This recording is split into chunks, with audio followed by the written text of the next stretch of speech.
building a fence.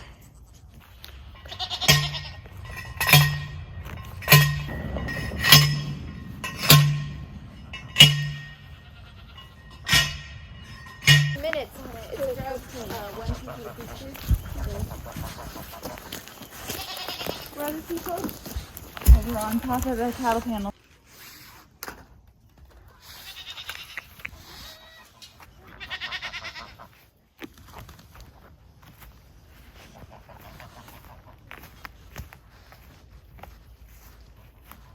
The T-post? Okay. Alright. Go ahead and stand this cattle panel up. And I'm going to wire it to that post there.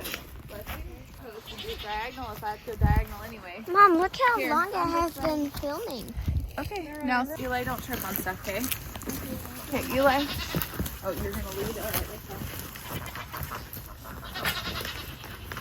So, nope, on the outside of that. Outside of the post. The outside of the post. That's perfect. Okay, now, hold that there. I'm going to wire it up real quick. This is fun. Good. I enjoy building pens now. Well, this is definitely not a great pen, but it's a temporary pen that we don't have to worry about them getting out of. Yeah, it's a good pen though. Well, But now they're going to be by the geese. First pen you built by yourself. yeah, but I just need to, Hi. Yeah.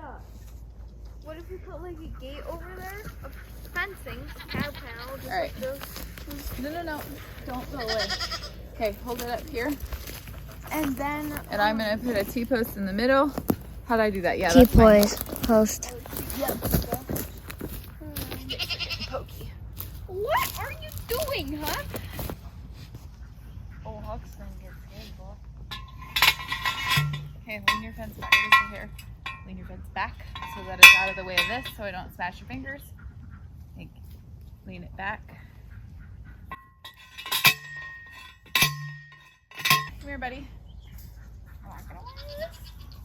Yeah, each of you are gonna wire around, but look, wire it over one of these and one of those. Hold up, let me pull this. Okay, go ahead, wire it quick. Okay, now we're gonna go get another cattle panel and we're gonna put it this way. So what are we doing right here?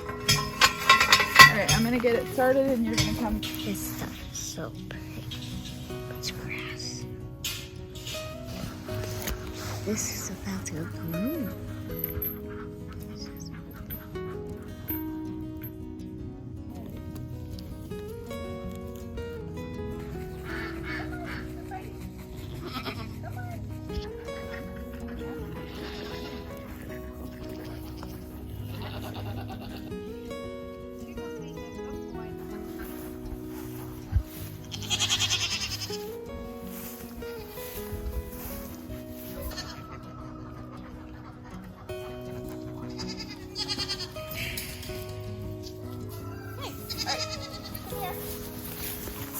Go grab their water.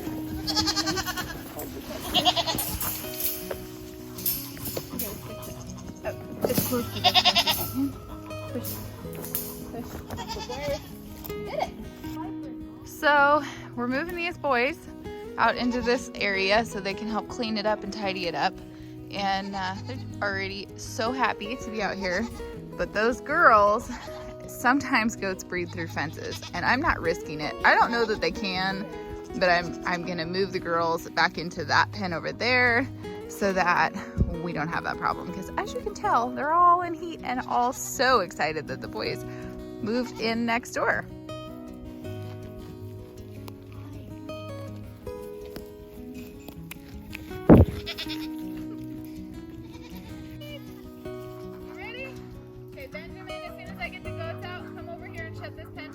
Yes, ma'am.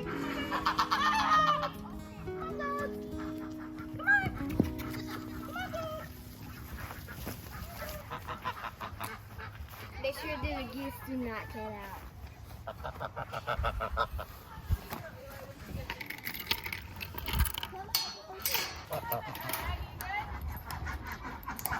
So here's the thing.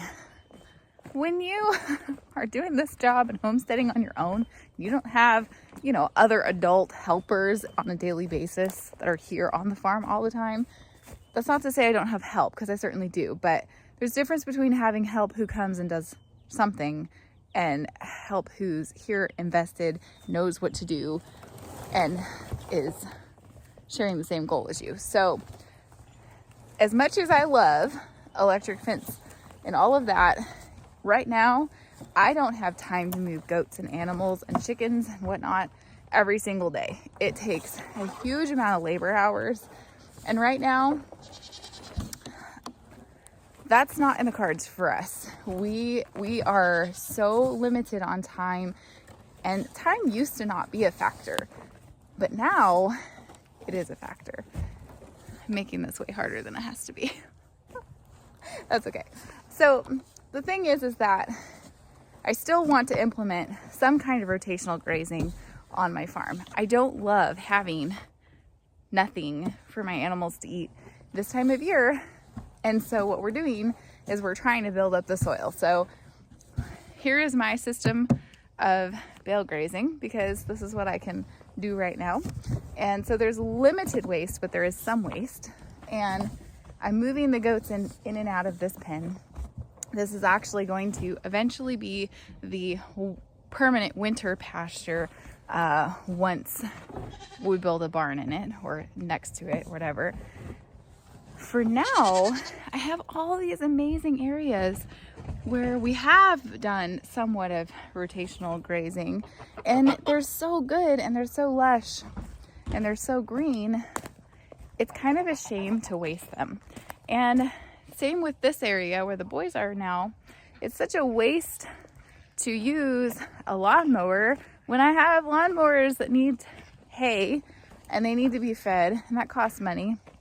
So now these guys are going to sit out there for, I'm going to guess, 4 days, honestly, in that small area.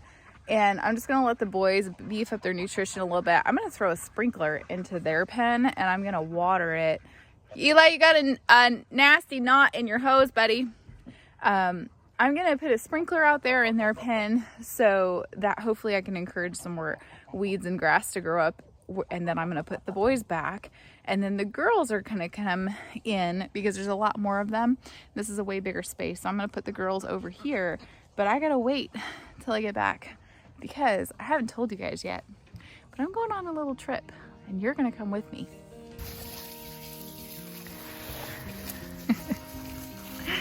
That's so good. He was doing this. Okay, greenhouse is open for the day. Been opening that door. It's supposed to be pretty warm again. And I'm gonna leave this door open. Now, when I move the girls into this area, I have 2 questions for my own self. I may end up putting the boys in the big pen because it might be easier than having them in their original pen over there. He has a huge knot in the hose. You know, I heard something that says you cannot solve your kids' problems for them. You've got to help them. Hang on while I help him. So we have something in here that's exciting to share with you real quick. We have been incubating little ducks and they started hatching. We had a power outage, so I don't know that any of these other eggs are gonna hatch, but so far we've got 4 little ducklings. So they're going to be moving out into their brooder box right after breakfast. This one's mine. That little cutie that is by the black one. And the black one's Eli's. It's so cute. That one can be yours, Mom. Oh, thank you. And this one's Ben. So we never do this, but since we only have 4 ducklings, why don't you guys help us name them? Leave your name suggestions down in the comments for us, and I will let the kids help us decide what we're gonna name these guys. Car's loaded. It is about 5 after 5. Got up early and I was gonna just like get out of here by 4:30, and I thought, no, I'm not gonna do that. I'm going to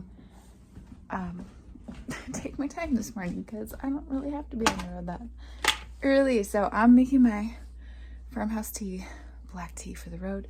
It is their English breakfast blend. It's a loose leaf. Oh, it's so good. So I'm making that.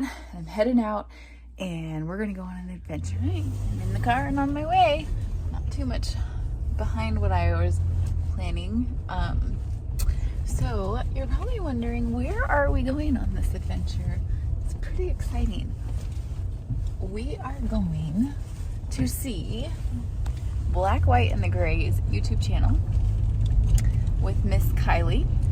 And we are going also, here we go, car's frosty this morning. We're gonna also go see our friends at Crowley Flower Farm. There's a turkey and Farmhouse Teats. I'm so excited for this trip and I'm really excited to take you with me. So I'm going to drive. It's a good, just about 8-hour drive from my place. So I'm gonna just take my time and off we go.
I am here at Kylie's farm. She's a YouTuber. You guys met her at the conference last year, and she's invited me to come hang out with her in her beautiful garden. The thing that's unique about Kylie is that her growing zone is colder than mine. And I will tell you, I've been wearing this hoodie and mostly this coat the entire trip because I've been cold. And you know, it's not even 34. It's 34. She says it's 34, right? Well, I mean, it gets 34 at our house too, but it's not too cold this morning. Yeah, it's not too cold. It's cold. So we get to kind of hang out in this garden. This garden I love watching on her YouTube channel because it's very similar to my kitchen garden. It's kind of shaded by this pine tree here, and it helps create a really cool microclimate in this garden because they live in a high desert. And I want to talk with Kylie about what she's doing around here, how she's inspiring her community, and the difference between our soil in North Idaho and her soil in Central Oregon.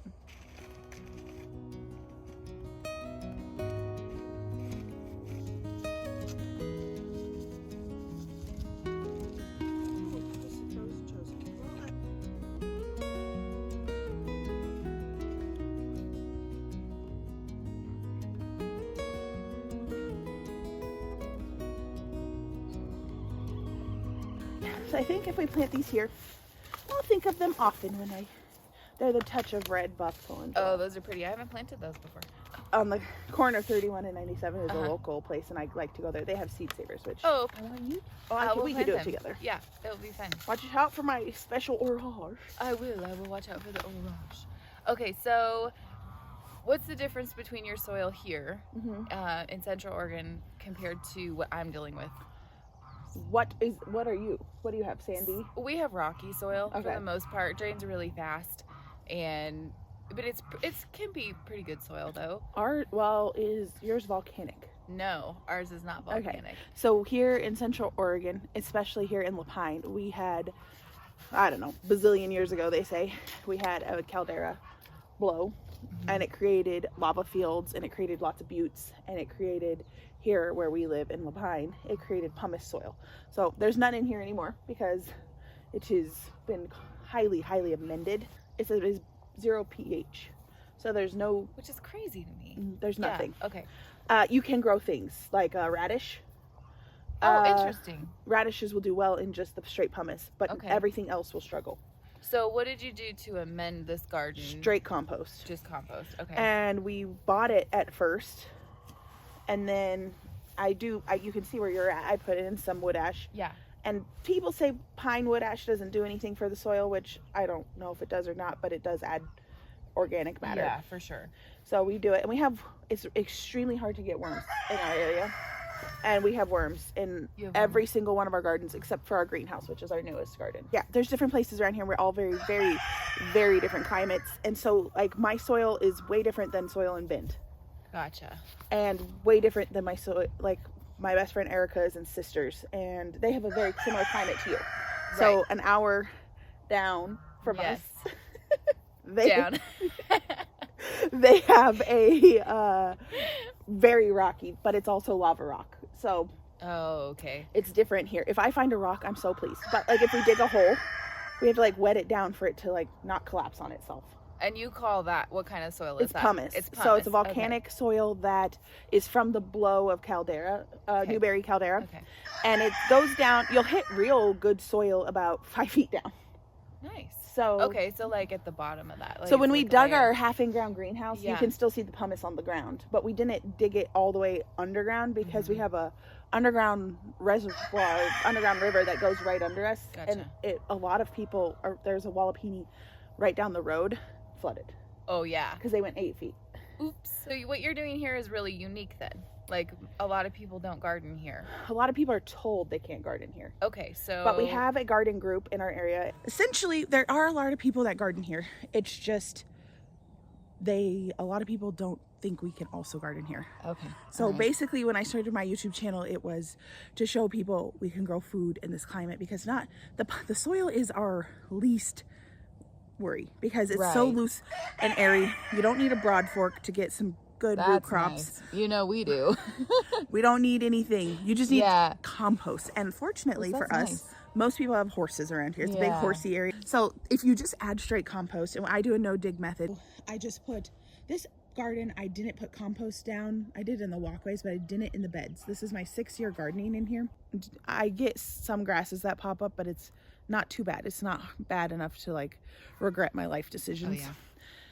But I just added straight compost on top, and I did like 3 to 4 inches, and every year I do 3 to 4 inches. And now I'm at the point where I could do 3 to 4 inches, but it's a bit overkill. So Charles Dowding has taught me, he just comes around and sprinkles it, because when your beds are already thriving with worms and the microbiome from no dig, then you don't need to be adding truckloads of compost onto your already built garden. So I have been overdoing it. You can tell in my large garden because they're really raised. Yeah, okay. Just off the ground, not even actually raised beds.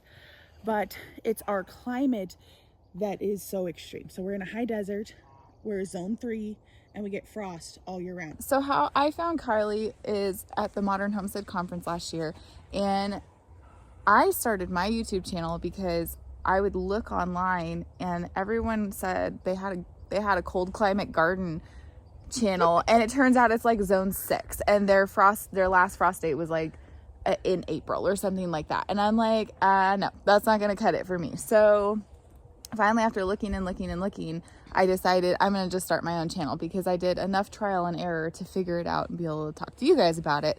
And then I ran across Kylie and her channel. I came to your booth. Yeah, she came to my booth with her sister. I think my sister ratted me. I don't tell people I have a YouTube channel. I am like the worst. And I get embarrassed. Or not embarrassed, but like it's nervous. Yeah. I don't want to be like, oh yeah, I have a right. So I was so excited. So you guys saw her on my channel because I was so excited to share another like actual cold climate garden. But I'm not kidding you guys. She makes us look like babies in North Idaho. Maybe not babies. Yeah, babies. Yeah, we're babies. Okay, so we struggle with this to a small degree. I've only been here for 5 days, and she struggles with this on a crazy scale. So, and you haven't seen the most extreme. We haven't got up high. Exactly. High temperatures. Yeah. What was the highest this week? Oh, not even like 70. 60. I think it was in the 60s. Okay, so like 60. All right. So what's the like average summer temperature high? It's actually been changing. It used to stay in the 80s, like average wise. Oh, okay. So still cold. But not, I don't think it's been 80s in years. We get scorchers. So we're the high desert. So we can go up very well into the 90s, pushing hundreds or in the hundreds. We had, a few years ago, we had more days in the hundreds than almost not. Oh, geez. But that's rare. So that was a terrible summer. But everybody's freaked out about it. Yeah, yeah. But we drop at the same night. So we could be up at 95 and drop to 32. That's our temperature fluctuations are the hardest. So we have a catch-22 when planting. The cold crops love the cold. Right. So you want to grow cold crops because of the frost. And I've grown a mini warm crops, and they bite the bullet. Love it. Yeah. And a lot of people who try and grow here or do grow here, they have their tomatoes on wagons and they'll bring them in and out. In and out. Yeah. Yeah. I did that. Okay. And then one night, my tomatoes were huge. It was my first year of growing Black Beauties, and I was like, this is all I'm going to do. Yeah. Yeah. I'm going to have two. But I forgot them one night, and they died. And that was it. Yeah. Dang. So we do deal with the temperature fluctuations, and they're similar to that, but I don't feel like they're quite as extreme. So like if we get into the hundreds and 90s, it'll drop down to 40. But we're pretty consistent with doing that throughout the summer. But the temperature flux isn't as extreme. So we've got maybe 10 degrees on you, maybe either end. Which saves you from freezing a lot. It saves us, yeah. So we do, like, we can expect frost at any point through the summer, especially in my garden. But it might be like one night. So it's extreme. It's extreme. Like, we can plant tomatoes outside as long as we have a cover. But can you plant tomatoes outside? Oh, you have to be diligent, man. I mean, in theory you could, but... Right. I always tell people there's so much you can grow without cover or without a greenhouse to be successful, because they've been told so many times they can't. Yeah, right. I hate to tell people, go ahead and grow tomatoes. Yeah. I always caveat it with, make sure you can cover them. or you're diligent. Good morning, honey. Good morning. So this is Mr. rare Gray. appearance. It's a rare appearance. Let's play off the TV show part. You want to know how you know you're real Oregonian, even though he is a transplant from Maryland, is socks with sandals, baby. Oh, yep. There we go. That way, Maryland do this. they do. Yeah. Inside, though, is house slippers, right? They do it everywhere. You go to grocery awesome. Feet just cold. It's cold out here. It is cold out here. See? It is cold. It's a balmy 34. Yeah, it's cold. So funny. And do you see this in here? This comes out. So when my sediment gets clogged in there, You can just clean it. Yeah. That's pretty awesome. So this is just PVC pipe. 3/4 inch. Okay. And then I got it's an Oregon company. It's called Drip Depot. Okay. And they have these wobblers, Gotcha. and they wobble. Yep, I see that. So, And then what kind of hose is this black hose? it's 3/4 inch just irrigation line. You can get it anywhere. Lowe's. Okay. I got it at Drip Depot as well.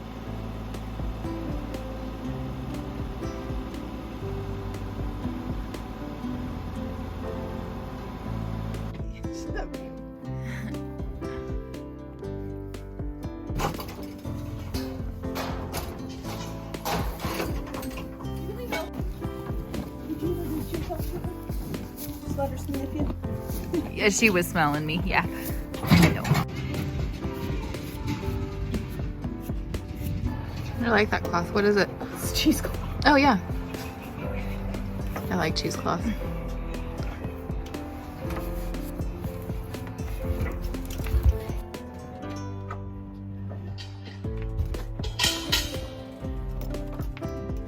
All right, Esther. It's the newbie over here.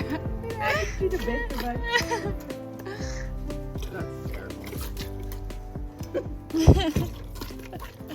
Wow, I'm winding down now. It's not so quick.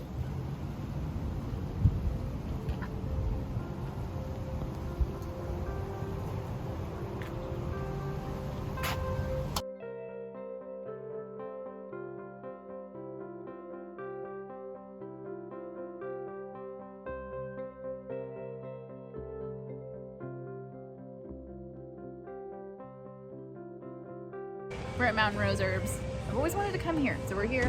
And we just found free seats, so we're gonna pick out what we're gonna get. Which one did you get?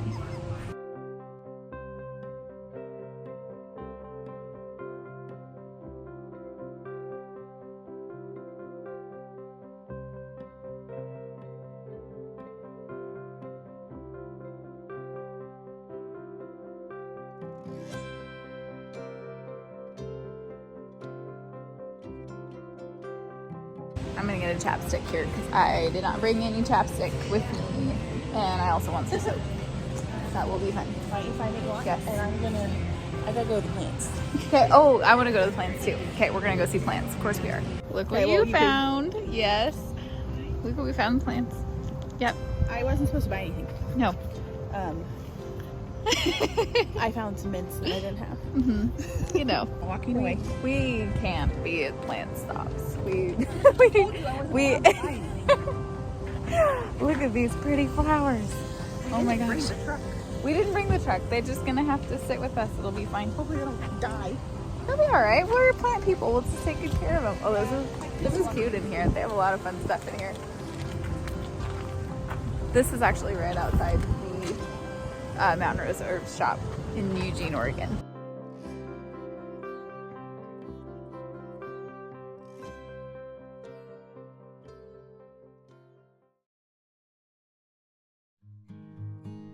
Next stop, Flower Farm.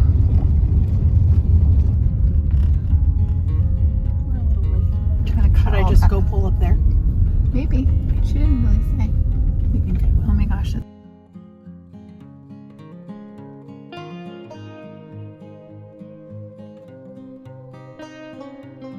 So we're at Crowley House Flower Farm, and we got to come here and get straight to work, which I was so excited for.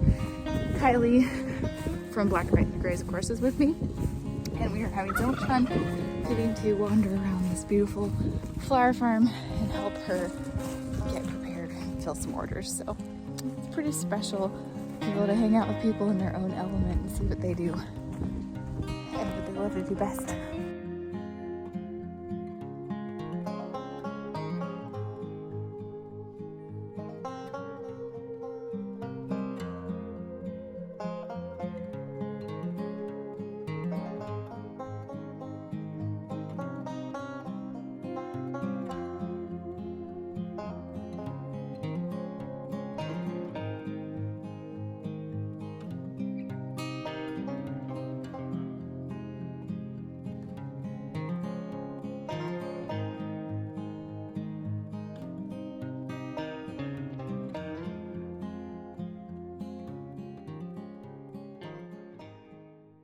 Or we use it in decor, like floral design. This rose here is called Alchemist. I used to call it Dripping with Cold because it's just literal, like, amazing. Like, from this side, it's just stunning. Was this here also? Yeah. And I tame it back every year, and it still does this. So I think this is probably one of my favorite views. Just looking this way, the roses and everything blooming. I can see it from my kitchen as well. And sometimes out this direction, you can see the cows in the pasture, and the sun setting, and it's just yummy. So yeah, definitely a view that is amazing. I know. The sun is it's so beautiful. The Lord is like, the Lord is with us. Yeah, you do feel him in the garden. So if somebody wanted to start a cut flower garden, what would be your best piece of advice for them?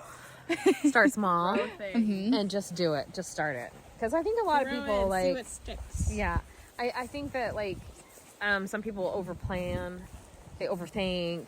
Yeah. They don't like just get something in the ground and just see if it's really for you and start really, really small. And then I added on to the roses, and then I just kept going and going.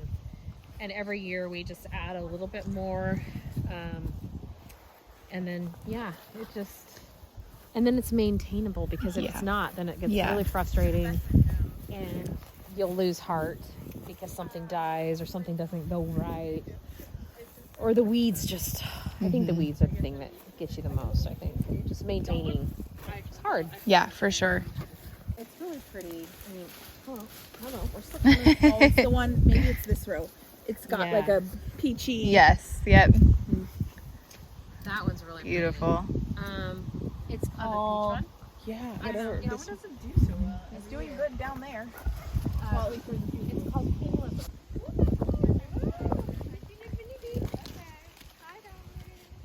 Our hops, yep, they're now a weed. Okay. If we can grow, I figure they're a weed for you. Yeah. So they're just kind of going crazy, but they are here. are loaded. Yeah, our blueberries are fantastic. Yeah, This guy's new. He's struggling. Fine. it happens. It's a work in progress. And then these are thornless Oh, yeah. raspberries, which I trellis. Gorge. Thanks. What a wonderful job you did. I know. So I excited love you're them. doing it. Yep, And we have raspberries now, which are new. that's awesome. Look at my garden. Oh, I feel so like scared and like excited. Wow, it's my lovely. Second Amazing. year veg gardening. Okay. Because you guys like know way more than me. So what? So this is like It's beautiful. spinach, Uh-huh. arugula, and then I did some mixed lettuces because I just So had pretty. tons of seed, and I just Mhm. made little trellis, whatever. Yes. Little hole thing, sprinkled. Did that. I love These it. are my carrots. I was successful this year. Yeah, Last they year look I was great. Not successful. Did the same thing. Did a couple rows or a couple varieties of the Pharma white and the blue scabiosa in the back. Spoiled getting the Yeah, flowers. I forgot my big. Yeah, I went to cool it off and left it in the fridge. I have some sugar that's in the back of the car that I had from the last time that's left over. Should be.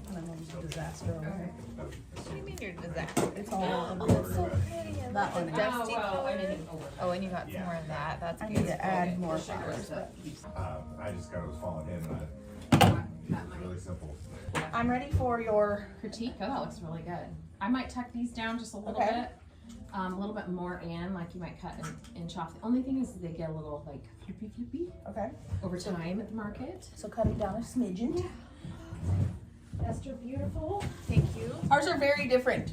Yeah. We both you went cool. You did cool tones. Well, so I did cool and I did a warm. Oh, I did both warms, sort of. I thought I was gonna do cool, but then it ended up both. I don't know. They're beautiful, but that's how it works. Exactly. And would you keep this, or do you like No, Oh, I would love these. separate them? Yeah, I would just cut it pretty short and then pop it in. Okay. So pretty. That one is really pretty, Esther. Love it. I love the blues, but I'm like, So fun. I have gravitated towards blues and. You are? Yeah, I love the darker colors. Yeah, I think I just have to finish putting these together and then the farmer's market's done. That's awesome. I appreciate you guys' help. 'Cause that would have taken a little while. Well, we took a while. Well, you did great, actually.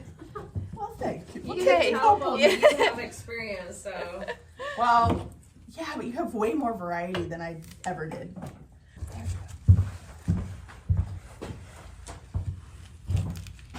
That's cute. I like that. You really have a gift. Well, that's what Tim is doing. He's got bees on our property. He's learning. That's awesome. So it's just Yes. I don't know if you could use this, but I found It that, is so pretty. that cool thing. That's really pretty. You know what? I'm gonna use that. It's not very airy. I don't know if Riley would be pleased with my array. I don't know, butterflies. Sorry, butterfly. You're gonna have a tough I course. have to think skinny. You're gonna Think skinny butterflies. fold your wings in and Think go for it. Skinny thoughts. yours a butterfly can get through. Thank you. Mine's This getting a little crazy. This one's a little tighter, but I put snaps in this one, so it filled it in more than that one. That's what. But I almost feel like I might add. I love the double feverfew Yeah. and the doubled yarrow. I'm a sucker for that, but apparently it's not very good for bees. Really? Because they can't. They get in can't there. pollinate it, but no, that's not great. Okay, I'll be right back.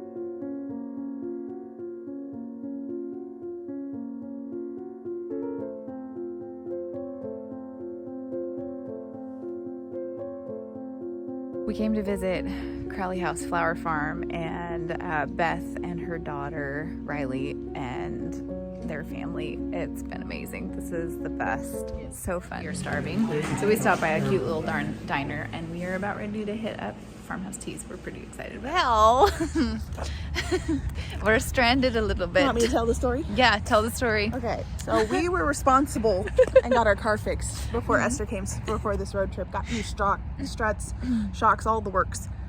Because we had a little squeak. we drove and we kind of did a loop from Lapine, Oregon, down to Eugene, over to Salem, up to Sisters. We're in Sisters. The car was sounding weird. You're about to see Mount Washington. It said, unless that's Mount Washington, I don't know. One of them's. I get Mount Washington. We're like, holy crap! It sounds like the wheels are about to fall off. And it's like bouncing. Yeah, a little bit. It keeps getting worse and worse and worse. And then we find out. Well, we get here to Les Schwab and Sisters, and yeah. The wheel was about to fall off. So now we're gonna go to Sister's Coffee. Yes. We're stranded in a town, and do you know what I found? Yeah. They called to us. Find the plans.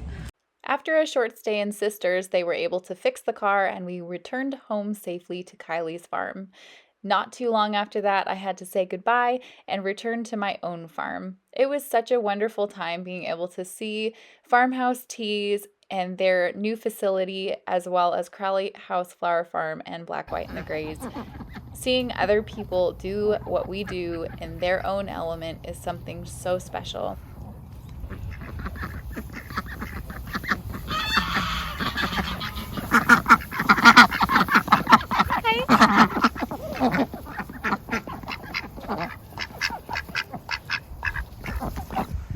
Got our happy geese. Our goaty goats.